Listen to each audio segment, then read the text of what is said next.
I will start recording this webinar. Thank you all for joining. If somebody else joins later, we will accept them. The topic from today is risk management in the supply chain. You have been all muted for the time being automatically. This webinar will be also recorded and available for you in YouTube. And I will program as follows. This will be an introduction, which is happening right now. Then afterwards, there will be say 20 minutes, 25 minutes talking about risk management, common risks, and lessons learned from COVID days. And then I will stop recording and make a free roundtable that if everybody wants to add anything or whatever. Okay. So so let's start with the introduction. Let me present myself for the ones that don't know me. My name is Miguel Ruines. I'm an industrial engineer. A bachelor and master degree. I have also a master degree in operation management, and been working in the automotive industry for around 20 years, and in the worldwide, in every country you can imagine. I lived in 4 countries, 7 cities, and I speak 5 languages: English, French, German, and native Catalan and Spanish. I'm a specialist in change management and disruptive thinking, and I'm a specialist as well in starting departments from zero and purchasing processes.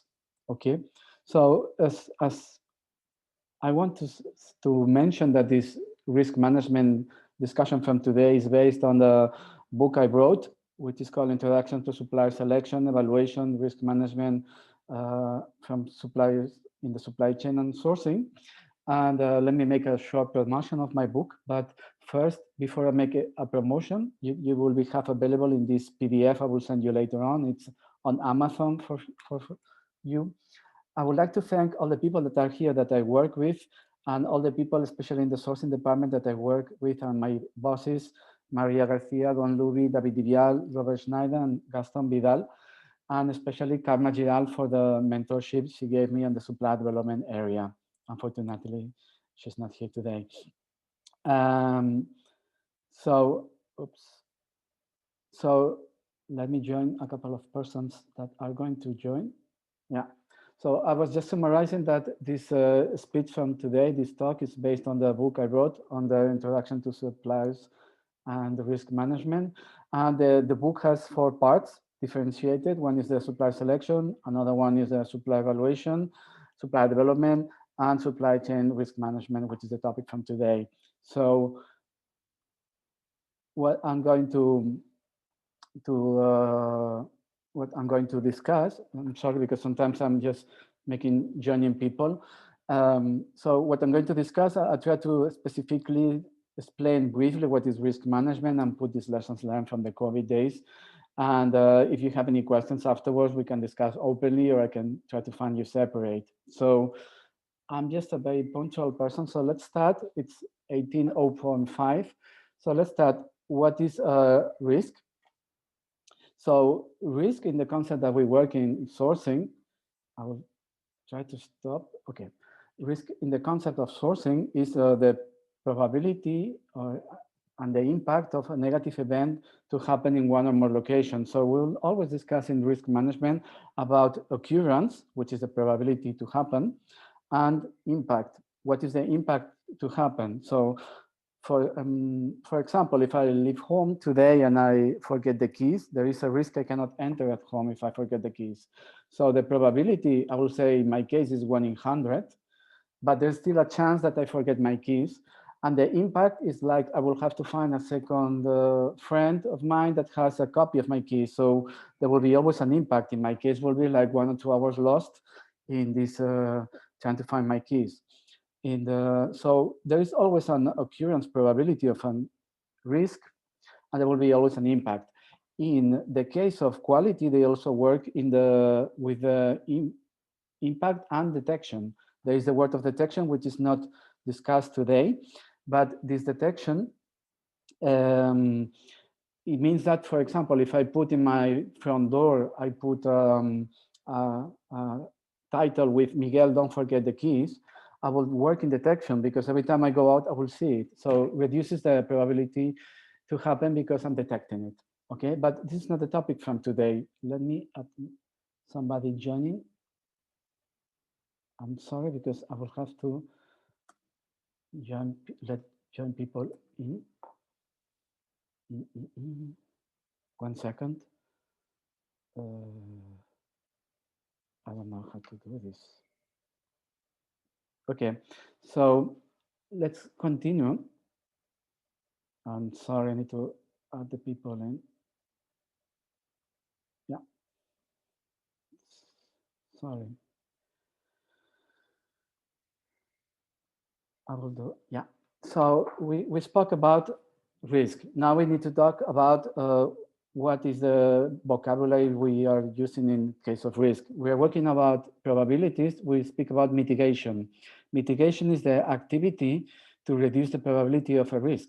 So like I said before, if I do something on the occurrence, I will get a lower risk. Probability and mitigation are words that mean prevention.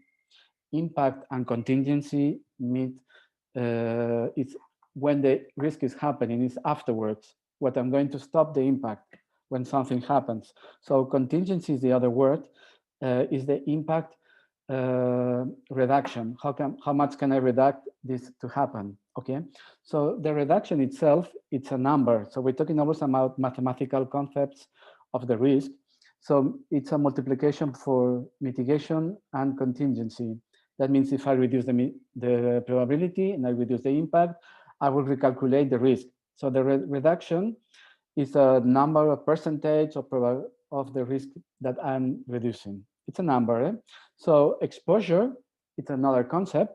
If I have a risk and I work on that, I will get a reduction. So the exposure, it's, as the same word means, I am still facing the risk in a probability number. So it's a result from risk and reduction.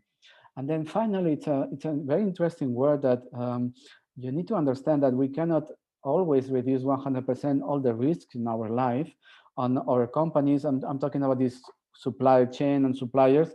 So there will be always a risk assumed. That's something that we still have to, normally with low risk, you accept that it is there. So because either you don't have the resources or it's not in your priority, but you still live because the impact is very low. You only live with assumed risks that are low impact. I hope the explanation is clear, but get the summary of it is like you have a risk, you work in reduction. After the reduction, you will have exposure, and this exposure is something that you're going to live with. Okay. So let's go to the typical kind of risks we will face in our company. Okay. So again, I need to make some people join them here. Okay. What kind of risk we have in the supply chain? I try to summarize the most important risks we facing in the supply chain and what can we do in terms of mitigation and contingency. From the point of view, the most important, in my opinion, is the financial risk. If a company goes bankruptcy, you will have a big issue in your supply chain. I mean, if your suppliers are in financial risk, you are in financial problem. So the problem is not bankruptcy, because this is clear what is the process behind. The problem is what supplier thinks, or you get the idea, you get the knowledge of this financial risk. Then you will have like 1 year, 6 months period of time that you will have to do extra activities to reduce this risk. So you can work either in mitigation and contingency, or both in this case. No, if you work in mitigation, you need to have a clear understanding of the financial potential risk in the supply chain every time you choose a supplier. In the supplier selection, there must be a criteria that is risk-free in terms of financial risk. Okay, there are some let's say companies that work in the definition of the financial risk, and like Credit Safe or Dun & Bradstreet, and they officially emit a report on the risk. You can work on the last year, but lately they are more accurate on the time being, and they also provide a monthly analysis on the situation of the supplier. So you will get alarms monthly base, and I really recommend that you speak with your suppliers openly. What is happening? Did you skip to pay your sub-suppliers, or did you get you didn't have enough stocks, or what is the problem behind your situation? So you will have to analyze this monthly for mitigation. But in case of contingency, if the supplier comes to you and say, I do have a financial issue, you will have to do extra activities that are totally abnormal in your company as a purchasing person, like try to maybe buy the raw material from the supplier to get them so cash flow, and then they can still working on adjustments, or try to audit their financial reports, or these kind of things that nobody likes to do, not even the suppliers, but you end up doing, or maybe consider the option of resourcing. I'm sure that many times your supplier will be the first that will say, I want to be resourced because I cannot provide you or something. But normally suppliers in financial risk, they don't want to lose business, because once they start on financial risk, the sectors are very small and people know it, and nobody would like to work with financial risk suppliers. So this is kind of a spiral. So they enter a spiral that afterwards it's very difficult to get out of it. So sooner or later, or maybe not, you will have to face this situation with some suppliers. And if you trust them and they go out of them, you get a really partner, because it's very hard. But this is the part of financial risk. For me, the second and most important risk, together with design, is the supply chain risk. We all know that, and we are probably facing that day to day in our companies. And that the problem in the supply risk is not the problem itself, which is important, of course, but what is behind that. Every time there is a supply risk in logistics, or supply not delivering, supply stopping the line, or these kind of things, I always ask the question, what is happening? Or every time there is an alarm, you need to worry about that. Why supply is not delivering on time? Or why there's so many delays, or whatever. Because behind a supply risk, there is always a bigger problem. Can be a production problem, can be a process problem, can be a manufacturing problem, can be anything, or even a design problem that is not feasible, the product. So you really need to worry. The summary of this is that you need to worry at first. You have worry in a way to analyze what is the root cause behind. So if you want to make mitigation, obviously it's the inventory management. If you see a risk from, you have, for example, tolls, you're working with suppliers overseas, or you're working with suppliers that are not in the EU or outside your area, commercial area. You can have, for example, intermediate warehouses that belong to the supplier. You negotiate the price, the cost of it, and this is still convenient for you, and working together. And even that will give you problems, of course. Any kind of action in this area will give you minor problems, but it's always better than having disruptions. The closer you have material from your location, the better for you. And obviously not at your cost. Then there is an important point on the planning and communication of the planning, that you need to be consistent as a company. Every time I analyze this kind of supply problems with suppliers, there's always, let's say, kind of minor guilt in our company that maybe we are not ordering on time, maybe the orders are not accurate, or we are inflating the orders for whatever reason, or even our customer can be the root cause, that customer increase without an explanation. No? And then we need to understand as well what is the problem with the customer, what is the problem, and then act on that side. And again, the communication is critical. In terms of contingency, I would like to mention one of the famous risk cases that are in the market. That is the Nissan case in the 2011 tsunami, Fukushima, and earthquake together. So Nissan was very successful in terms of not having a big problematic end of the year. They only reduced a minor percentage of the production because they had a risk process in the, again, I'm going to join, oops, sorry, I need to join somebody. I will admit, yeah. So like I was saying, Nissan in 2011 had a big impact in the inventories and supply chain. And one of the things they did, which is very interesting for you to have ideas, is that Nissan analyzed the customer itself with the marketing and sales department internally. So for example, if a car was not having a GPS, And the problem was the GPS that start producing cars worldwide that are not using this component. So this is kind of disruptive ideas that you need to have in these contingency situations and act accordingly to that. Okay, sorry, sorry. I need to, people are coming late, sorry. So you need to have disruptive ideas in the production and adapt your production to the situation. And the most important thing, what I'm saying, is to gain some time. If you can get some time in this kind of risks, you will have time to analyze what the problem behind is, what is really, what can I do, and the actions, or even the case you have to resource. I mean, in this case, if there is a resource, and it's difficult, but again, you will, the most important thing is mitigation. If you can prevent it, and for example, Audi, and I'm sorry to give always automotive examples, but Audi is really good on this one, because every time they release a supply, they might be release a backup or a solution for this emergency. So you know that if it happens, you have a backup solution. So again, the urgent freight is a solution, but this solution is for getting some time because of the expensive solution. So once, my opinion is that once you go in urgent flights, once you fly, there's something really wrong there. If there's something that we miss or there's something we need to fix quickly, okay? So the third type of risk is the processes risk. And again, this is related to the manufacturing, the production, who is the root supplier, what is the problem, what is behind that. So it's mitigation. You need to validate your suppliers, of course, the processes and regular audits every 6 months in the supplier selection, and regularly for critical suppliers. You classify your suppliers with critical, non-critical, because you cannot audit all of them, probably because of resources. And then again, you evaluate the risk of it. Which ones are risky, you should go there and check it.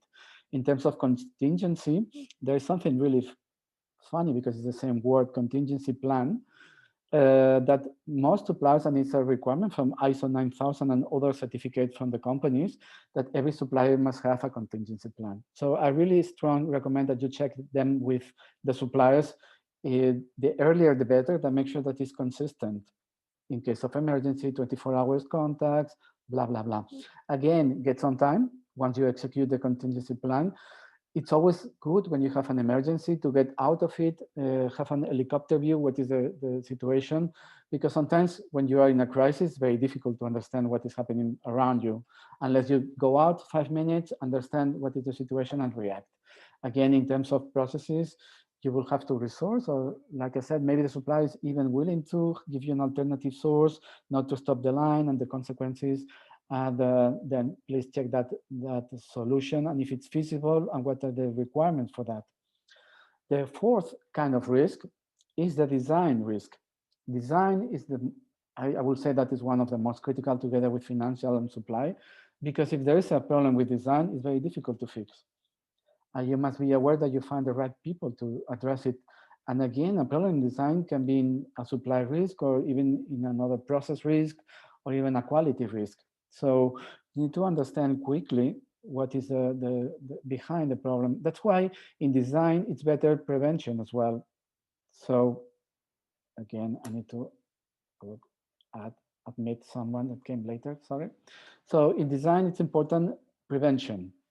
That's why program management has normally risk management inside. Every good program manager will have a parallel risk management in the project, or together with its content of the project. So you will have which is the critical product, critical suppliers, special characteristics from your product, and then you will handle risk management accordingly during the project. Afterwards, like I said, you just can evaluate the impact and eventually change the design, or make an engineering change request or internally, and try to adapt to the new scenario. Okay. We are sourcing people, I guess, here. So if we are sourcing and you have a sourcing risk, I'm not going to explain too much in detail that, because it's your know-how. But if a supplier comes to you in a situation and they will ask you for a price increase, for example, you will have, for example, or you start with a project and you know that you're not going to achieve the goal of the price, you will have to define a price roadmap together with the supplier to say, hey, there's a lot of intentions, goodwill to work together, but we need to find this agreement until this deadline. If not, we are incurring into risks and we're losing money on this one. So then at the meantime, you can only order single orders. And then when it comes to contingency, like emergency, like we all know this sometimes happens, supplier comes to you and say, I want a price increase, this is the situation. So you will need to first guarantee the deliveries, the next month's deliveries, and then you will start urgent negotiations with suppliers. And then of course, in parallel or afterwards, you will have to evaluate the idea of resourcing and the impact. Again, you will have to, in risk management, evaluate the scenario and the possible opportunities, activities, and what can you do.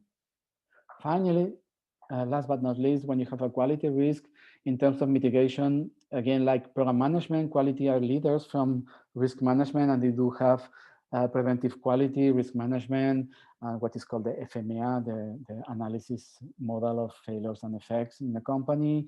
And then define the quality controls. They work a lot in detection and reduce the occurrence as well. Contingency, of course, you know how this works. You will secure the deliveries. You will make an emergency management, and then of course the root cause analysis and action plan. These are for me the most common risks in our companies that we can face, okay? But let's see, how can you evaluate a risk? How can you make a mathematical model to see in your company a risk analysis? So I will define it here in 3 phases, which is actually a 4 if you say in a PDCA way, or check and act, what is the result, and then accordingly or frequently evaluate your risk. So let's start with the first phase. The first phase is definition of criteria and areas of work. So let's imagine we're working engineering, quality, sourcing, etc. We start with a risk in sourcing. We spoke before, like a price increase. So I do have my suppliers. Let's say we are here with minimum quantity for this example, and then evaluate what is the probability. For example, I have here a list of prices in the left, in the right, and then I see my prices. I have from 4 euros to 21. So if supply changes 1 euro, for me, it's a low risk. That's a criteria you define. And then you define in between 1 and 2 euros, it's a medium risk. If it's a high risk, it's higher than 2 euros because it's impacting my project, for example. Then you have here mathematical formulas with the supplier occurrence, probability, and impact. And then you have a kind of traffic line. Accordingly to the total value, you will define from 1 to 4, 4 to 7, 7 to 8. It's all mathematics.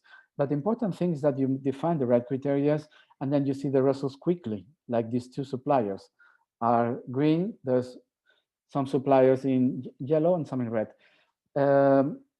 What is the most important thing, one of the most important things is that risk, not knowing is the highest risk, okay? So we have a scenario of calculations. So the second point is that we define, we make a matrix with all the criteria, all the price, engineering, and so on, and then we calculate the global value by supplier. Let's classify our suppliers in terms of risk. So we have a total value. Down in the slide, you can see the total value, classification, low, medium, high, and then the concept, the item. You can see that some numbers are low, but still high risk. Why? Because you need to make a mathematical model that automatically, when a risk in a single area is high, you get a global value of high, because there is a risk there. Don't hide risk in mathematical models. So you can see that one is because of sourcing, another one is because of engineering. I hope you understand, because I speak very fast, but we can come back to this one afterwards if you have questions. So the third, then afterwards, before we go to the concrete actions, we get a profile. By supplier, in this case, I put all together. I define an ideal risk profile from my company, and then you can see which suppliers are out of the ideal in which concept. In engineering, prices, you can get it complex, simple, it's your model, but in the end, you want information to be easy to access, okay? So the last thing, and the most difficult one sometimes, is to define the actions. For medium and low risk, you can still work on mitigation, but for ideally, it's better also to work on contingency, but for high risk, you need to define mitigation and contingency action plan. I put one example here. You can check in the PDF I send you afterwards. This example, how to go on that one. Okay. So, sorry, I need to admit someone came later. Yeah. So let's go to the last topic of, and I'm just 3 minutes to finish. What can we learn from the COVID? Let's imagine that we face a risk, we face an emergency called COVID, and what came afterwards? What can be the lessons learned? So the first lessons learned, in my opinion, is that in terms of risk management in the supply chain always, but it's also some of them you can have a global risk, is protecting your team, protecting people. I feel really bad that in any kind of a risk analysis, we forgot about this kind of things. If we forgot, I mean, I'm talking as a society. As a society, we forgot to put in risk management, people having diseases contagions, or people, if people had, one person was not able to work, what can we do? Do we have backups? We forgot about letting people work from home office and this kind of thing. So one of the lessons learned is people over economy. So this for me is there and will stay.